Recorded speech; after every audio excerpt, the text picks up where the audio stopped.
पुरोगामी महाराष्ट्राच्या वाट्याला आलेला अत्यंत काळोखा डाग म्हणजे खरात प्रकरण आहे. आतापर्यंत खरातवर 6 गुन्हे दाखल झालेले आहेत. खरातवर जे गुन्हे दाखल झाले त्यामध्ये मुख्यतः महिलांच्या अत्याचाराचा गुन्हा हा प्रमुख आहे.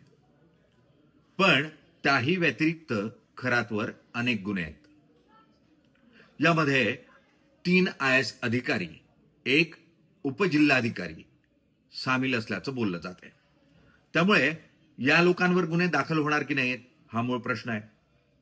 काही जमिनींच्या व्यवहारात खरातला मध्यस्थ करण्यात आलाय, दलाल, आणि त्याच्या माध्यमातून काही प्रमुख जमिनी खरेदी करण्यात आल्या. यामध्ये सरकारनं नवीन इन्फ्रास्ट्रक्चर प्रोजेक्ट जे नाशिकच्या आसपास उभे करण्याचा निर्णय घेतलाय त्याच्या आजूबाजूच्या किंवा त्यात येणाऱ्या जमिनी खरेदी करण्याचा अधिकार हा खरातला देण्यात आला होता. तो कुणी दिला, कोण अधिकारी यात सामील होते हेही बघणं गरजेचं आहे. खरात त्याच्याकडे येणाऱ्या अनेकांना 1 लाख रुपयाचा एक चिंचोका द्यायचा. मुळात हे घेणारे कोण होते त्यांचीही चौकशी होणं गरजेचं आहे. महिला पुरता हा विषय मर्यादित नाही. महिलांची ओळख पुढे येऊ नये याची काळजी घेण्याची गरज आहे. आणि त्या महिलांनाच दोषी ठरवणं योग्यही नाही. कारण अनेक महिलांना त्यांच्याच कुटुंबातलं कोणीतरी या खरातकडे घेऊन गेलाय. हा खरात हिप्नोटाईज करायचा. त्यातूनही या महिलांवर अत्याचार झालेत. त्यामुळे या महिला पूर्णतः चुकीच्याच आहे असं ठरवणं अयोग्य ठरेल.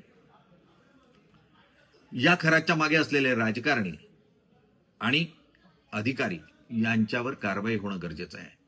अन्यथा पुढच्या काळात असे अनेक खरात निर्माण होत राहतील. नाशिकच्या आजूबाजूचे जे मठ आहेत त्या मठांमधून काही असेच भोंदू, खरात नाही दुसऱ्या आडनावाचे, हे अजूनही रासरोसपणे फिरतायत. त्यांच्यावरही अत्याचाराची प्रकरण आहेत. त्यांच्यावरही कारवाई करावी लागणार आहे. अन्यथा हे पूर्ण प्रकरण मुळासकट उखडलं जाणार नाही. त्यामुळे मुख्यमंत्र्यांची जबाबदारी आहे की जर आपण हे प्रकरण काढलं असं ते म्हणत असतील तर हे प्रकरण मुळासकट उखडून टाकण्याची हिंमतही त्यांना दाखवावी लागणार आहे.